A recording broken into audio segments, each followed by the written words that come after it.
Hello दोस्तों, स्वागत है आपका मेरे YouTube चैनल पूजा पाठ में। दोस्तों, आज चैत्र नवरात्रि का चौथा दिन सौर मंडल की अधिष्ठात्री देवी माँ कुष्मांडा को समर्पित है। आज के दिन साधक का मन अनाहत चक्र में स्थिर रहता है। इस दिन भक्त को पूजा पाठ में विशेष ध्यान देना चाहिए।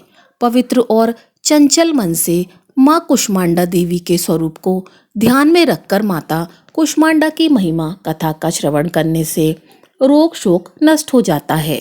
इनकी पूजा से मूर्ख भी ज्ञानी हो जाते हैं। इनकी आराधना से आयु, यश, बल और आरोग्य में वृद्धि होती है। सच्चे मन से पूजा करने वाले भक्तों को परम पद की प्राप्ति होती है, सुख, समृद्धि और उन्नति मिलती है। माँ कुष्मांडा का प्रिय भोग मालपुआ और प्रिय रंग नारंगी है और इनका प्रिय पुष्प गेंदा और चमेली है। तो आज मैं सुना रही हूँ नवरात्रि के चौथे दिन सुनी जाने वाली माँ कुष्मांडा की बड़ी ही दुर्लभ और पौराणिक कथा, जिन्हें आप सभी भक्तगण बड़े श्रद्धा और प्रसन्न चित्त मन से पूरा सुने। प्राचीन काल की बात है। कौशल देश में सुशील नाम का एक निर्धन ब्राह्मण रहता था। प्रतिदिन मिलने वाली भिक्षा से वह अपने परिवार का भरण पोषण करता था। उसके कई बच्चे थे। प्रातः काल वह भिक्षा लेने घर से निकलता और सायंकाल लौट आता। देवताओं, पितरों और अतिथियों की पूजा करने के बाद आश्रित जन को खिलाकर ही वह स्वयं भोजन ग्रहण करता था। इस प्रकार भिक्षा को वह भगवान का प्रसाद समझकर स्वीकार करता था। इतना दुखी होने पर भी वह दूसरों की सहायता के लिए सदैव तत्पर रहता था। यद्यपि उसके मन में अपार चिंता रहती थी, उसकी इंद्रियों पर उसका पूर्ण नियंत्रण था। वह सदाचारी, धर्मात्मा और सत्यवादी था। उसके हृदय में कभी क्रोध, अहंकार और ईर्ष्या जैसे तुच्छ विकार उत्पन्न नहीं होते थे। ऐसे ही एक बार की बात है। उसके घर के पास एक सत्यव्रत नामक एक तेजस्वी ऋषि आकर ठहरे। वे एक प्रसिद्ध तपस्वी थे। मंत्रों और विद्याओं का ज्ञान था उन्हें। उनके समान आसपास दूसरा कोई नहीं था। अनेक व्यक्ति उनके दर्शन को आने लगे। अब उस ब्राह्मण सुशील के हृदय में भी उनसे मिलने की इच्छा जागृत हुई और वह उनकी सेवा में उपस्थित हुआ। सत्यव्रत को प्रणाम करके बोला, ऋषिवर, आपकी बुद्धि अत्यंत विलक्षण है। आप अनेक शास्त्रों, विद्याओं और मंत्रों के ज्ञाता हैं। मैं एक निर्धन, दरिद्र और असहाय ब्राह्मण हूँ। कृपया मुझे बताइए कि मेरी गरीबी किस प्रकार समाप्त हो सकती है। उसने आगे कहा, मुनिवर, आपसे यह पूछने का केवल इतना अभिप्राय है कि मुझे मैं परिवार का भरण पोषण करने की शक्ति आ जाए। धन की कमी के कारण मैं उन्हें पर्याप्त सुविधाएं और अन्य सुख नहीं दे पा रहा हूँ। अतः हे महात्मा, हे दयानिधे, तप, दान, व्रत, मंत्र अथवा जप, आप कोई ऐसा उपाय बताने का कष्ट करें जिससे कि मैं अपने परिवार का यथोचित भरण पोषण कर सकूं। मुझे केवल इतने ही धन की अभिलाषा है जिसमें हम लोग पेट भरकर भोजन कर सकें और आराम से अपना जीवन व्यतीत कर सकें। तब सत्यव्रत ऋषि ने सुशील को भगवती कुष्मांडा की महिमा बताते हुए नवरात्रि व्रत करने का परामर्श दिया। उन्होंने बोला, हे सुशील, वैसे तो नवरात्रि में देवी के प्रत्येक रूपों की पूजा की जाती है। यदि तुम नवरात्रि के चौथे दिन देवी कुष्मांडा की पूजा करो तो तुम्हें सभी सुखों की प्राप्ति होगी। तुम्हारी चिंताएं दूर हो जाएंगी। हे ब्राह्मण, मैं तुम्हें नवरात्रि के चौथे दिन सुनी जाने वाली माँ कुष्मांडा की कथा को सुनाता हूँ। इसको सुनने मात्र से ही व्यक्ति को असीम शांति की अनुभूति होती है और व्यक्ति कर्म पथ की तरफ अग्रसर होता है। उसके सभी दुख दूर होते हैं तथा इनकी पूजा करने से व्यक्ति को उनके मन मुताबिक वरदान मिलता है। बात उस समय की है जब सृष्टि का कोई अस्तित्व नहीं था। चारों ओर अंधकार ही अंधकार था। तब एक ऊर्जा गोले के रूप में प्रकट हुई। इस गोले से बेहद तेज प्रकाश उत्पन्न हुआ और देखते ही देखते यह नारी के रूप में परिवर्तित हो गया। उस समय समस्त ब्रह्मांड में अंधेरा छाया हुआ था। पूरा ब्रह्मांड स्तब्ध था। इनमें न कोई राग, न कोई ध्वनि, केवल सन्नाटा पसरा हुआ था। तत्वरण अपने मंद मुस्कान से ही ब्रह्मांड की रचना माँ कुष्मांडा ने अपनी मंद मुस्कान के साथ की। माँ के मुखमंडल पर फैली मंद मुस्कान से समस्त ब्रह्मांड प्रकाशित हो उठा। ब्रह्मांड की रचना अपनी मुस्कान से करने के चलते जगत जननी आदि शक्ति को माँ कुष्मांडा कहा गया। इसके बाद माता ने सबसे पहले 3 देवियों महाकाली, महालक्ष्मी और सरस्वती को उत्पन्न किया।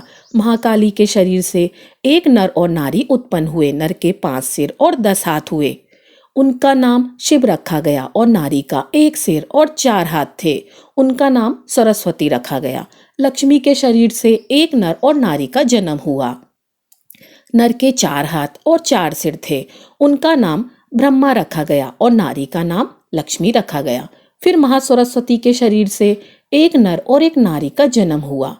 नर का 1 सिर और 4 हाथ थे, उनका नाम विष्णु। और उस नारी का 1 सिर और 4 हाथ थे, उनका नाम शक्ति रखा गया। उसके बाद माता ने ही शिव को पत्नी के रूप में शक्ति, विष्णु को पत्नी के रूप में लक्ष्मी और ब्रह्मा को पत्नी के रूप में सरस्वती प्रदान की। ब्रह्मा को सृष्टि की रचना, विष्णु को पालन और शिव को संहार करने का जिम्मा सौंपा। इस तरह संपूर्ण ब्रह्मांड की रचना माँ कुष्मांडा ने की। ब्रह्मांड की रचना करने की शक्ति रखने वाली माता को कुष्मांडा नाम से जाना जाता है। इस देवी की 8 भुजाएं हैं, इसलिए अष्टभुजा कहलाईं। इनके 7 हाथों में क्रमशः कमंडल, धनुष, बाण, कमल, पुष्प, अमृतपूर्ण कलश, चक्र तथा गदा है। 8वें हाथ में सभी सिद्धियों और निधियों को देने वाली जपमाला है।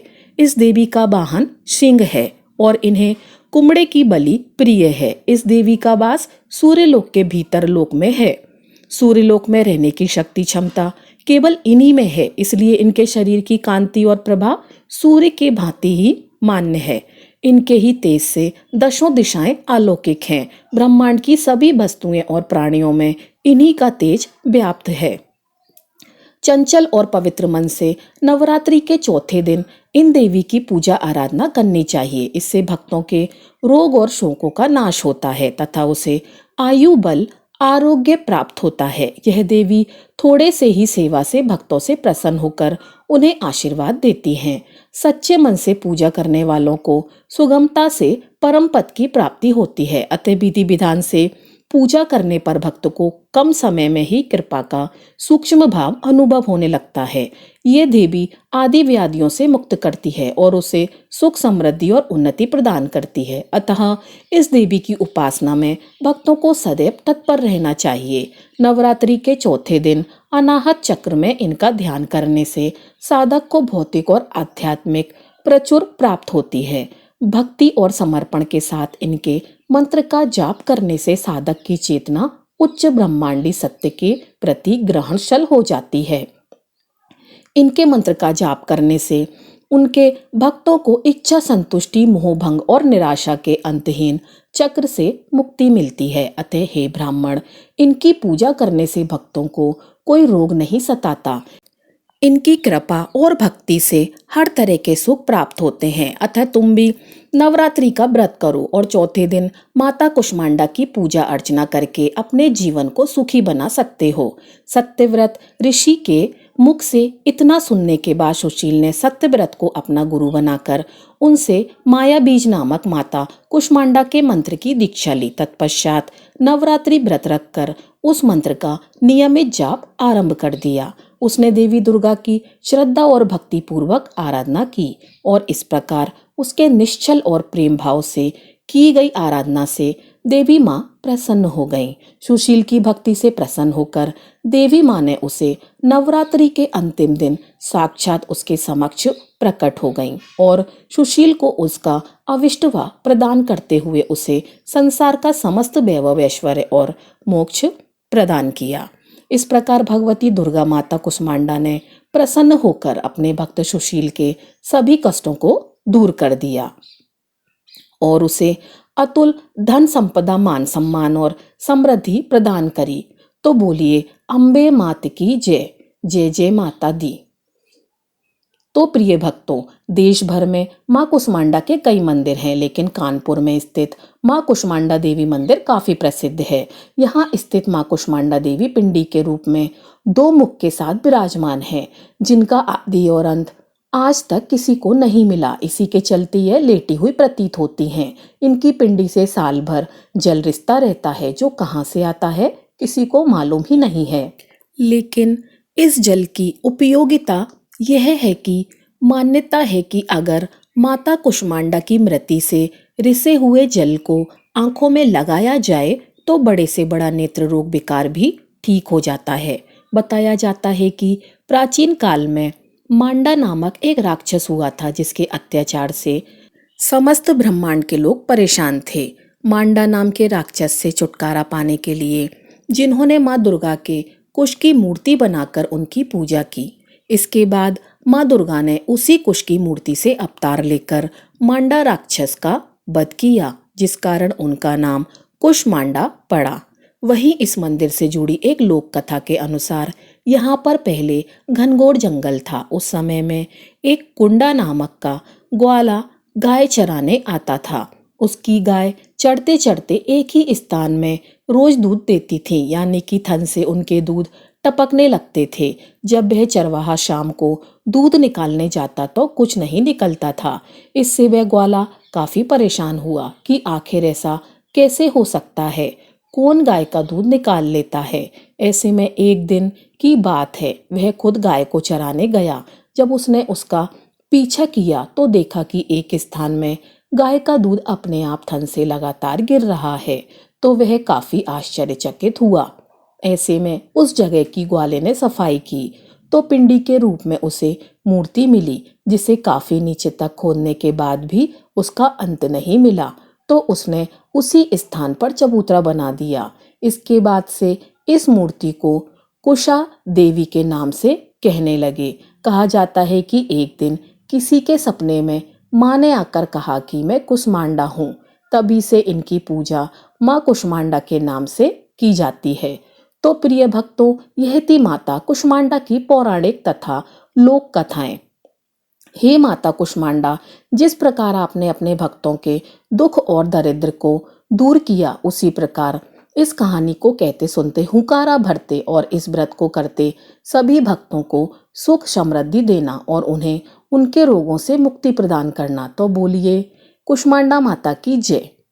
तो प्रिय भक्तों, आइए अब श्रवण करते हैं सुख समृद्धि और वैभव देने वाली माता कुष्मांडा की दूसरी कथा। इस कथा को सुने बिना यह व्रत कथा अधूरी मानी जाती है। इसे सुनकर कथा को पूर्ण करिए और माता का आशीर्वाद प्राप्त करिए। बहुत ही पुराने समय की बात है। एक गरीब बूढ़ी माँ दुर्गा के मंदिर के आगे भिक्षा के लिए सुबह से बैठी रहती थी, लेकिन एक दिन उन्हें उस मंदिर के बाहर कुछ नहीं मिला और उस दिन उन्हें पानी पीकर ही अपनी भूख मिटाना पड़ी। तब उसने सोचा कि चलो कोई बात नहीं, शायद कल कुछ मिल जाए। तो अगले दिन भी वह दुर्गा माँ के मंदिर के आगे भिक्षा लेने के लिए बैठ गई। तब उस बूढ़ी गरीब को यह देखकर बड़ी खुशी हुई कि मंदिर में उस दिन बहुत ज्यादा भीड़ थी। उस दिन नवरात्रि का चौथा दिन था। उन्होंने सोचा शायद कोई त्योहार होगा, क्योंकि वह मंदिर दुर्गा माता का बहुत ही प्राचीन मंदिर था। बूढ़ी माँ को पता ही नहीं था कि नवरात्रि चल रही है। अब क्या था, वहां से कितने लोग आए कितने लोग चले गए, लेकिन उस बूढ़ी गरीब को किसी ने कुछ भी नहीं दिया। जब उस मंदिर के पुजारी को सभी लोग आटा चावल पैसा सब कुछ दे रहे थे, तभी वह गरीब बूढ़ी माँ आंखों में आंसू लिए माँ दुर्गा को याद करने लगी और उनसे कहने लगी, हे मैया, मुझे कोई भीख नहीं दे रहा। मुझे तो केवल दुख इस बात का है कि भरे हुए घर को हर इंसान और भी ज्यादा क्यों भरता है, लेकिन क्या किसी को भी हम जैसे भूखे और गरीबों के खाली हाथ बिल्कुल भी नजर नहीं आते? ऐसा क्यों होता है मैया?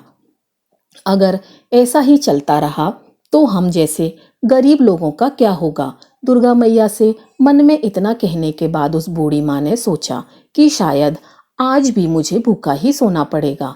इतने भी ना जाने कहां से एक सुंदर सी कन्या उस दुर्गा माँ के मंदिर की सीढ़ियां चढ़ने लगी और तो जैसे मौसम ही बदल गया हो। जैसे ही वह सुंदर कन्या उस पंडित के पास पहुंची तो उस समय वहां उस गांव का एक बहुत धनवान व्यक्ति खड़ा हुआ था। तो जैसे ही उस धनवान व्यक्ति ने अपने पैसे और लड्डू बर्फी से भरी हुई थाली पूजा के लिए पंडित को पकड़ाने लगा, तो वैसे ही उस कन्या ने उन्हें रोकते हुए कहा, हे धनवान व्यक्ति, तुम यह पैसे और लड्डू बर्फी से भरी हुई थाली इस मंदिर के बाहर बैठी बूढ़ी माँ को क्यों नहीं देते? वह बेचारी कल से भूखी है और उनकी सहायता करना तुम्हारा कर्तव्य है। जबकि दुर्गा माँ ने तुम्हें तुम्हारी मेहनत का खूब धन दिया हुआ है। लेकिन उस धनवान व्यक्ति ने अपना घमंड दिखाते हुए उस छोटी कन्या से कहा, तुम कौन हो मेरी दुर्गा माँ की पूजा के बीच में आने वाली, और मैं सारा धन इस बूढ़ी गरीब पर क्यों लुटाऊं? तब उस कन्या ने उस धनवान व्यक्ति को दोबारा कहा, हे धनवान व्यक्ति, मान जाओ, यह पैसों की थाली तो तुम्हें उस बूढ़ी गरीब को ही देनी होगी। लेकिन उस धनवान व्यक्ति ने उस सुंदर कन्या की बात ना मानकर वह पैसों की थाली उस पंडित को जैसे ही पकड़ने लगा, वैसे ही उस कन्या ने जोर से धरती पर अपना पैर मारा। तो जैसे पूरी धरती हिलने लगी और अचानक वह धनवान व्यक्ति सीढ़ियों से लुढ़क गया, उसी बूढ़ी माँ के पैरों में आकर गिरा, जिसे वो धनवान व्यक्ति पैसों की थाली देने से मना कर रहा था।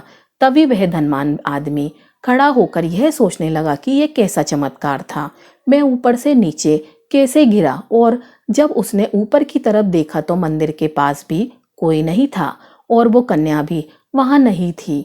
तो उसने उस मंदिर के पंडित से पूछा, पंडित जी, अभी अभी यहाँ एक सुंदर सी कन्या खड़ी थी, वो मुझे मंदिर में प्रसाद न चढ़ाकर उस गरीब बूढ़ी को देने के लिए कह रही थी। तो उस पंडित ने बहुत ही अचंभित होते हुए उस धनवान आदमी से कहा कि नहीं नहीं, यहाँ तो कोई कन्या नहीं आई, और तो और मैंने तो आपको भी यहाँ अभी अभी देखा है।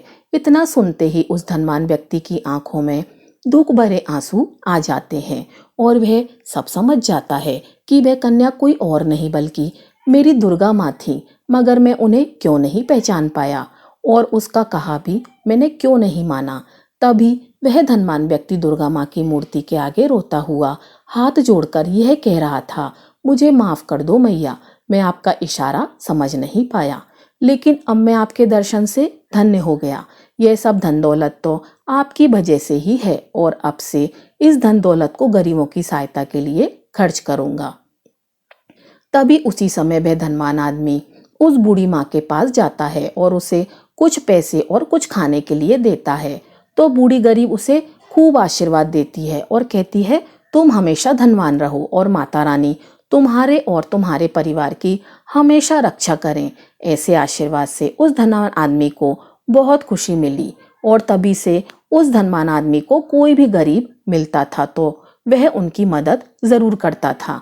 इस कथा के माध्यम से माता रानी का यही संदेश होता है कि गरीब भूखे की सहायता करना जरूरी है। अन्नदान महादान, अन्नदान करने से व्यक्ति को यह लोक और परलोक दोनों का सुख प्राप्त होता है और नवरात्रि व्रत संपूर्ण होता है। प्रिय भक्तों, अब आइए सुनते हैं दुर्गा सप्तमी का चौथा अध्याय। दुर्गा सप्तमी के चौथे अध्याय में इंद्र आदि देवताओं द्वारा देवी की स्तुति का वर्णन किया गया है। अब ऋषि ने आगे कहना आरंभ किया, जब दुरात्मा दानव महिषासुर तब उसकी राक्षसी सेना का ध्वंस देवी के हाथों हो गया, तब इंद्र आदि देव भूमि पर मस्तक टेककर देवी दुर्गा की स्तुति करने लगे। हर्षित होने के कारण उनके अंदर अंगों अंगों में रोमांच हो रहा था। देवताओं ने कहा, आपका स्वरूप ही सब देवों की शक्ति है, अपनी शक्ति से आपने समस्त विश्व को व्याप्त कर रखा है। आप सभी देवों तथा महर्षियों में अत्यंत पूजनीय हैं। आप हम सबका कल्याण करें। जिन देवी के अतुलनीय प्रभाव का वर्णन करने में भगवान शेषनाग, ब्रह्मा, शिव जी भी अपने को समर्थ असमर्थ पाते हैं, वे ही भगवती चंडिका संपूर्ण जगत का पालन एवं निवारण उपाय करें। आगे देवताओं ने कहा, जिस देवी ने अपनी शक्ति से यह जगत व्याप्त किया है और जो संपूर्ण देवताओं तथा ऋषियों की पूजनीय है, उस अंबिका को हम भक्ति पूर्वक नमस्कार करते हैं। वह हम सबका कल्याण करें। जिस अतुलनीय प्रभाव और बल का वर्णन भगवान विष्णु, शंकर और ब्रह्मा जी नहीं कर सकते, वही चंडिका देवी इस संपूर्ण जगत का पालन करें और अशुभ का नाश करें। हे देवी, पुण्य आत्माओं के घरों में तुम स्वयं लक्ष्मी के रूप में हो और पापियों के घरों में तुम अलक्ष्मी रूप में हो और शतक में उत्पन्न होने वालों के लिए तुम लज्जा रूप होकर उनके घरों में निवास करती हो। हम दुर्गा भगवती को नमस्कार करते हैं। हे देवी, इस विश्व का पालन करो। हे देवी, हम तुम्हारे अचिंत्य रूप का किस प्रकार वर्णन करें। असुरों का नाश करने वाली, भारी पराक्रम तथा समस्त देवताओं और दैत्यों के विषय में जो तुम्हारे पवित्र चरित्र हैं, उसका हम किस प्रकार वर्णन करें। हे देवी, त्रिगुणात्मक होने पर भी तुम संपूर्ण जगत की उत्पत्ति का कारण हो। हे देवी, भगवान विष्णु, शंकर आदि किसी भी देवता ने तुम्हारा पार नहीं पाया। तुम सबकी आश्रय हो। यह संपूर्ण जगत तुम्हारा ही अंश रूप है, क्योंकि तुम सबकी आदिभूत प्रकृति हो। हे देवी, तुम्हारे जिस नाम के उच्चारण से संपूर्ण यज्ञों में सब देवता तृप्त लाभ करते हैं, वह स्वः तुम ही हो।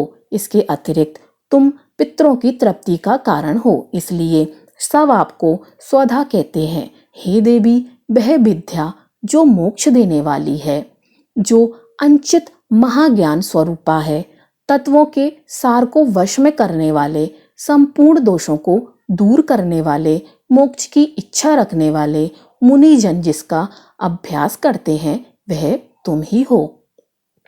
तुम बाणी रूप हो और दोष रहित ऋंग तथा यजुर्वेद की उद और सुंदर पदों के पाठ वाले सामवेद की आश्रय रूप हो। तुम भगवती हो। इस विश्व की उत्पत्ति एवं पालन के लिए तुम वार्ता के रूप में प्रकट हुई हो। तुम संपूर्ण संसार की पीड़ा हरने वाली हो। हे देवी, जिससे सारे शास्त्रों को जाना जाता है, वह मेधा शक्ति तुम ही हो। दुर्गम भवसागर से पार करने वाली नौका भी तुम ही हो। लक्ष्मी रूप से विष्णु भगवान के हृदय में निवास करने वाली और भगवान महादेव द्वारा सम्मानित गौरी देवी तुम ही हो।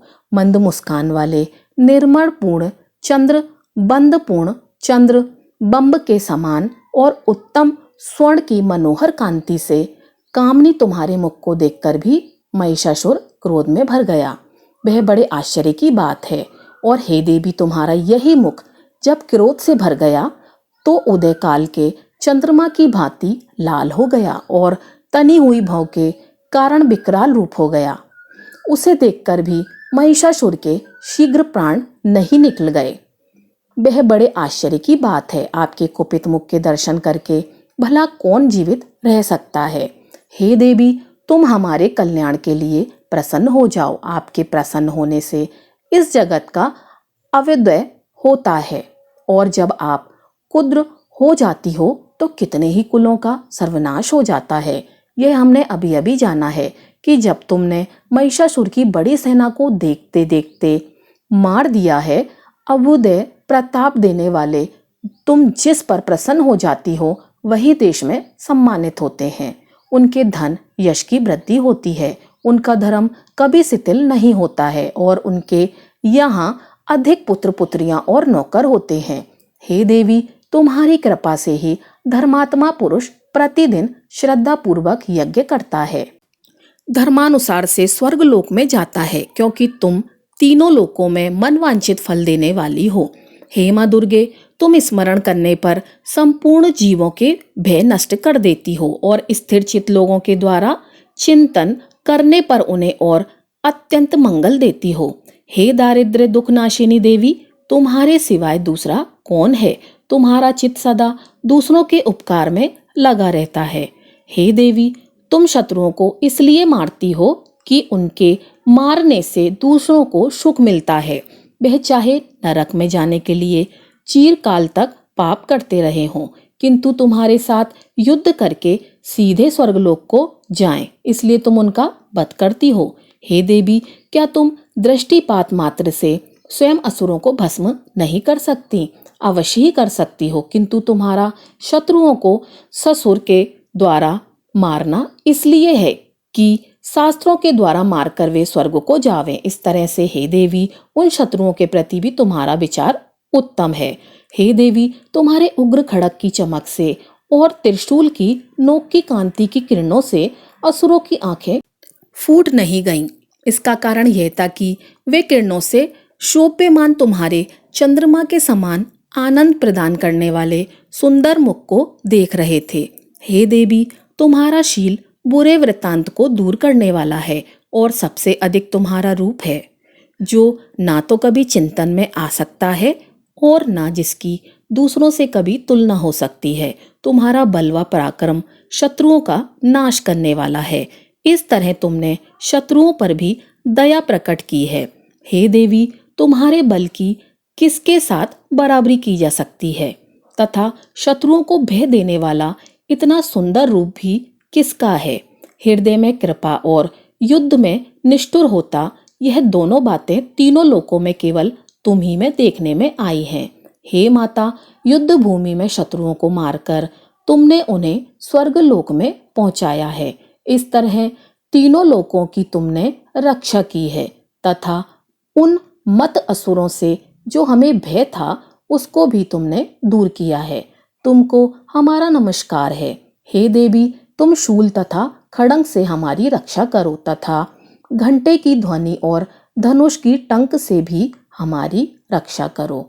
हे चंडके, आप अपने शूल को घुमाकर पूर्व, पश्चिम, उत्तर तथा दक्षिण दिशा से हमारी रक्षा करो।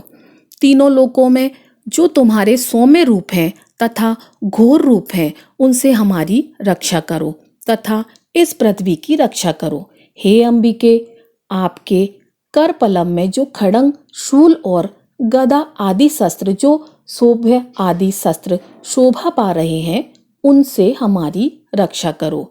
महर्षि मेधा बोले कि इस प्रकार जब सब देवताओं ने जगत माता भगवती की स्तुति की और नंदनवन के पुष्पों तथा गंध अनूल द्वारा उनका पूजन किया और फिर सबने मिलकर सब सुगंधित व दिव्य धूपों द्वारा उनको सुगंधित निवेदन की, तब देवी ने प्रसन्न होकर कहा, हे देवताओं, तुम सब मुझसे मनवांछित वर मांगो। देवता बोले, हे भगवती, तुमने हमारा सब कुछ कार्य कर दिया, अब हमारे लिए कुछ भी मांगना बाकी नहीं रहा, क्योंकि तुमने हमारे शत्रु महिषासुर को मार डाला है। हे महेश्वरी, तुम इस पर भी यदि कोई वर देना चाहती हो तो बस इतना वर दो कि जब जब हम आपका स्मरण करें तब तब आप हमारी विपत्तियों को हरण करने के लिए हमें दर्शन दिया करो।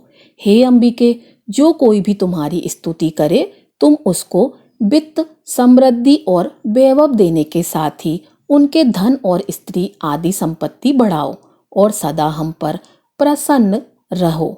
महर्षि बोले, हे राजन, देवताओं ने जब जगत के लिए तथा अपने लिए इस प्रकार प्रश्न किया तो तथास्तु कहकर देवी अंतर्ध्यान हो गईं।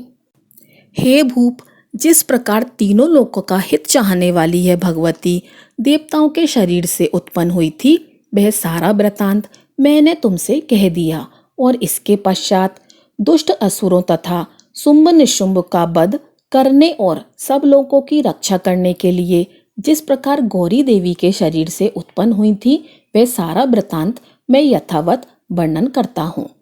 दुर्गा षष्ठी का चौथा अध्याय समाप्त हुआ।